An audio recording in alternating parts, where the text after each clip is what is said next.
Selamat pagi, selamat datang di Mata Diana. Saya Diana Syihab, tuan rumah Mata Diana.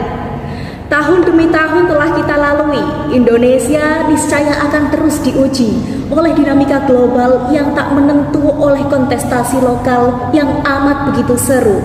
Kesuma dan syahwat politik jangan diutamakan, mengingatkan para elit untuk fokus mengurusi warga dan bukan terjebak mengurusi politik sara. Tugas kita semua untuk menjaga Indonesia, karena itulah Mata Diana kembali ke layar kaca, menyimak deru ombak, optimisme seluruh warga, menangkap suara beraneka segenap anak bangsa.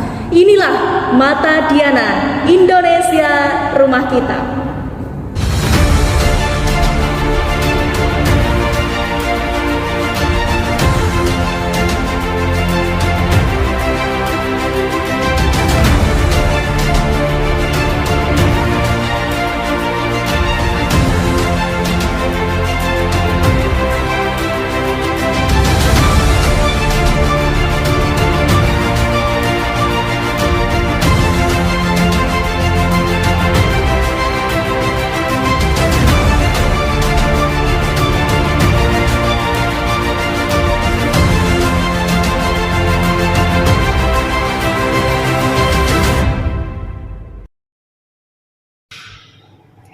Baik, kita sambut bersama Kopeja Mata Diana, Presiden Mahasiswa Universitas Negeri Surabaya, Anisara dari Kepala Badan Pengembangan dan juga Pembinaan Bahasa, Nadira Nazari, serta Menteri Pendidikan dan Kebudayaan Serta Teknologi Anissa Anggur Septian. Silakan tempatkan diri dan tempatkan kelas.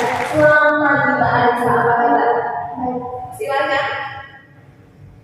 Selamat pagi Ibu Nadira, selamat menempati tempat yang telah kami sediakan.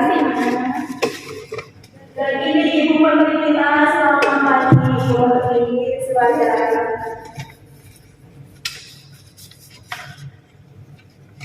Baik, kita sudah bersama bintang tamu yang tentunya kece badai, Sri Kandi Indonesia. Baik, kita mungkin tanya-tanya kabar terlebih dahulu ya. Kita mulai dari yang mana? Yang di samping kanan saya dahulu, Mbak Anissa, gimana kabarnya? Kesibukan sebagai Presiden Mahasiswa? Alhamdulillah baik. Alhamdulillah. Ibu Nadira? Alhamdulillah baik. Yang habis dari Amerika kemarin ya. Ibu Menteri, apa kabarnya Ibu? Kabar baik. Alhamdulillah. Nah, sekarang kita duduk bersama di meja Mata Diana ini. Kira-kira ada yang tahu tidak? Saya ingin membicarakan apa? Waduh. Gimana nih hostnya? Oh iya, langsung diserahkan ke saya saja ya. Jadi kita sudah mendengar ya desas-desus yang ada di masyarakat tempo hari bahwa ada selentingan-selentingan dari Badan Bahasa akan memberlakukan yang namanya bahasa Indonesia baku dalam pembelajaran atau di persekolahan. Nah, ini seperti apa jelasnya, Mbak? Kita panggil Mbak ya supaya lebih akrab begitu ya, Mbak dan juga Bu. Nah, seperti apa bisa dijelaskan agar masyarakat ini tidak bertanya-tanya? Silakan Ibu Nadira. Oke, terima kasih Mbak Nana.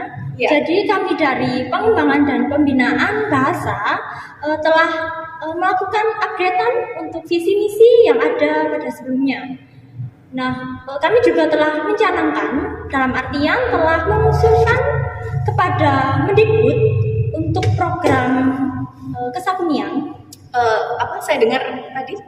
Kesakunian. Kesakunian ya, sangat unik gitu Ya. namanya. Ya, silakan dilanjut. Jadi ada kepanjangannya nih, mana? Oh iya. Kesakunian ini adalah kewajiban berbahasa baku dalam dunia pendidikan. Oke, saya catat Ibu. Ya, baik. Lalu penerapan program ini tuh dilaksanakan untuk hari Senin. Jadi pada setiap hari Senin yang ditujukan untuk pelajar SMP, SMA dan perguruan tinggi. Ya. Maaf, untuk perguruan tinggi. Nah, program ini tuh ditujukan kepada mereka supaya mereka ini dapat terbiasa dalam menggunakan bahasa baku meskipun sedikit demi sedikit ya mengetahuinya. Nah, usulan dari lembaga kami ya karena kami telah mengusulkan kepada Mendikbud tetapi belum disetujui nih. Jadi bagaimana nih tanggapannya Bu Menteri? Ya, usulan tersebut adalah usulan yang bagus. Namun kami masih mempertimbangkan apakah anak-anak tidak berkeberatan karena sehari-hari mereka tidak memakai bahasa resmi loh. Loh, maka dari itu dengan diadakannya program kesakunian ini diharapkan dapat anak-anak dapat mengetahui kosakata dan padanan kata untuk bahasa baku. Misalnya dalam penulisan, Anda bicara tentang padanan kata, padahal saya masih dengar Anda mengucapkan kata akhir. Itu dari bahasa asing. Sebentar. Kalau ini dua-duanya berbicara, tidak ada yang bisa mendengarkan. maka dari itu saudara diam dulu. Anda bicara apa? Saudara diam dulu. Anda ini mengacaukan masalah saja. Sebentar, ini bukan gedung DPR ya, kita bukan Dewan Perwakilan Rakyat. Jadi di sini antara satu dengan yang lain harus saling toleransi dan menghormati ya. Bisa diterima ibu-ibu sekalian? Ya, silakan. Oke, terima kasih Mbak Nana. Saya Ya. sampai lupa tadi.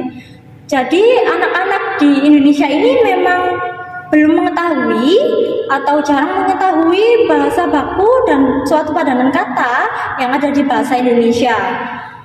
Oleh karena itu, misalnya dalam kata sekadar. Nah, kata sekadar dalam pengucapan ataupun penulisan yang benar adalah sekadar, bukan sekedar. Oh, gitu. Sekadar. Selama ini saya sekedar. Yang Salah tadi ya. bisa diperbaiki. Oh, ya, karena memang dari asal usulnya kata dasarnya kan memang kadar, bukan ya. kedar. Oh, ya, baik. Ya. Lalu ada lagi contohnya mana? Yakni analisis. Yang benar adalah analisis, bukan analisa. Ya. Nah itu. Nah memang kekeliruan pada bahasa-bahasa kosakata ini tadi itu sudah mendarah daging ternyata pada dalam bahasa kami. Lalu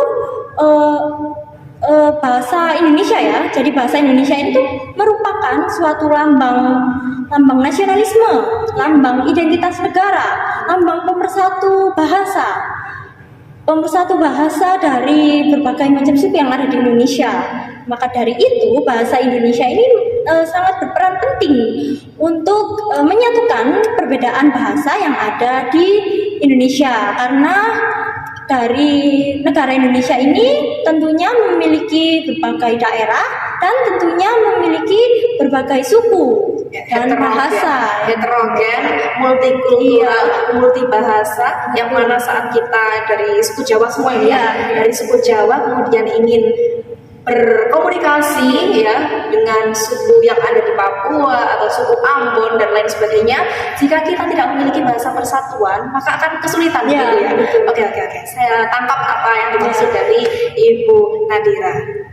Baik, dilanjutkan kepada Ibu Anggun, bagaimana tanggapannya? Baik, begini, saya tegaskan sekali lagi, usulan tersebut adalah usulan yang sangat bagus. Namun kita harus banyak mempertimbangkan apakah kebijakan tersebut cocok untuk anak sekolah menengah pertama yang pada dasarnya mereka belum memiliki banyak kosakata tersebut. Jadi nanti takutnya kesusahan. Anak SMP karena memang transisi dari sekolah dasar gitu ya, jadi mereka belum banyak mengetahui apa yang dimaksud dengan bahasa baku dan juga penerapannya. Oke, jadi mungkin salah satu faktor yang membuat Ibu Menteri masih berpikir ulang untuk menyetujui dan juga menandatangani MOU dengan Ibu Nadira adalah anak SMP yang masih terkendala bahasa. Bagaimana Ibu Nadira? Oke, oleh karena itu saya tekankan lagi ya, program kesakunian ini tuh berdampak baik untuk anak-anak SMP, SMA hingga perguruan tinggi. Karena misalnya saja pada anak SMP ya, itu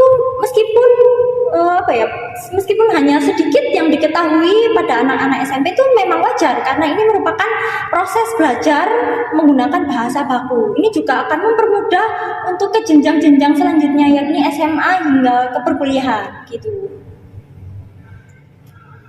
Baik, akan saya diskusikan lebih dalam lagi dengan tim Mendikbud. Mendikbudristek. Baik, jadi kita lihat bahwa ketika SMP, saya simpulkan tadi dari perbincangan Mbak, mohon maaf, Ibu ya, karena terlihat masih awet muda ini, Ibu Nadira dan juga Ibu Anggun, bahwa saat SMP ini masih pada jenjang pengenalan, kemudian berlanjut pada SMA adalah jenjang pengembangan, dan dilanjutkan kembali pada perguruan tinggi bahwa ini adalah masuk pada benar-benar realisasi ya dari apa yang telah dipelajari, kemudian telah dianalisis ya dari masa SMP terlebih dahulu. Jadi kita lihat bahwa Ibu Menteri ini sudah mulai luluh ya dengan godaan-godaan dan juga rayuan dari Ibu Nadira. Baik, kita berikan kesempatan kepada yang ada di sebelah kanan saya ya, Mbak mahasiswa, Mbak Presiden Mahasiswa Universitas Negeri Surabaya. Bagaimana tanggapannya? Silakan. Terima kasih Mbak Nana. Saya selaku perwakilan dari mahasiswa setuju atas pernyataan Bu Nadira di mana bahasa Indonesia merupakan bahasa nasional yang tak luput dari peristiwa Sumpah Pemuda pada tanggal 27 sampai tanggal 28 Oktober di Jakarta. Peristiwa tersebut sangat fundamental dalam melegitimasi bahasa persatuan kita, bahasa Indonesia, di mana bahasa Indonesia dapat menyatukan dari berbagai bahasa dari setiap suku menjadi bahasa yang indah, yakni bahasa Indonesia. Kemudian bahasa Indonesia digunakan dalam semua tatanan negara, seperti dalam menerapkan perundang-undangan, dalam menyatakan publikasi karya ilmiah,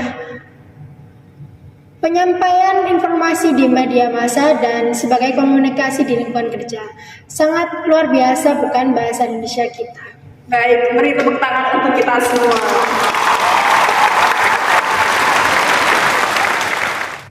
Kemudian dari pernyataan Bu Nadira tadi, perihal dari pembelajaran yang ditujukan untuk perguruan tinggi ya. Yes, Ini sepertinya ada hubungannya nih dengan skripsi, betul apa enggak nih yang aku sampaikan? Oke, silakan. Dari pernyataan Bu Nadira tadi tentang program Kesakunian. Nah, hal tersebut sangat membantu bagi mahasiswa dalam pengerjaan skripsi, di mana mahasiswa dalam pengerjaan skripsi pasti membutuhkan bahasa baku. Dan setiap presentasi di depan kelas maupun di depan publik, kita membutuhkan bahasa baku dan bahasa Indonesia sebagai bahasa pemersatu kita. Oke, baik. Jadi memang suatu hal yang tidak jarang kita temukan, mahasiswa berpresentasi menyebut yang seharusnya saya disebut dengan kata aku. Ya, kemudian kita juga, ya mungkin saya juga sebagai orang yang dulunya pernah mempelajari bahasa, telinga saya sedikit gatal ya mendengar yang masih bisa mengatakan seperti itu. Jadi karena kita sangat menghargai budaya, sangat menghargai apa yang telah ada dan ditanamkan oleh tokoh-tokoh bangsa kita, sehingga kita haruslah ya pada seyogianya untuk menghormati yang namanya bahasa persatuan bahasa Indonesia. Sekali lagi beri tepuk tangan untuk kita semua. Dan dapat kita ketahui bersama, pemakaian bahasa Indonesia dalam bidang lainnya adalah sebagai berikut.